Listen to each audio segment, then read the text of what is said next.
అంతరిక్షంలోకి వెళ్ళే భారత తొలి పర్యాటకుడిగా తెలుగు తేజం గోపిచంద్ తోటకూర రికార్డు సృష్టించనున్నారు. బ్లూ ఆరిజిన్ సంస్థ అంతరిక్షంలోకి తీసుకెళ్ళడానికి 6గురిని సెలెక్ట్ చేశారు. వారిలో మన గోపిచంద్ ఒకరు. భారత్లో తొలి అంతరిక్షయానం చేసిన రాకేష్ శర్మ తర్వాత ద్వాదశిలోకి వెళ్ళే రెండో భారతీయుడిగా ఆయన గుర్తింపు పొందనున్నారు.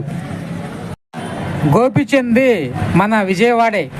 ఆయన ఒక పైలట్, ఏరోనాటికల్ సైన్స్లో BSc పూర్తి చేశారు.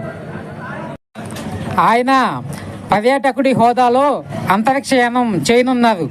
తద్వారా భారత తొలి స్పేస్ టూరిస్ట్గా గుర్తింపు పొందనున్నారు. మరిన్ని ఇంట్రెస్టింగ్ విషయాలు తెలుసుకోవాలనుకుంటున్నారా? అయితే సబ్స్క్రైబ్ చేసుకోండి.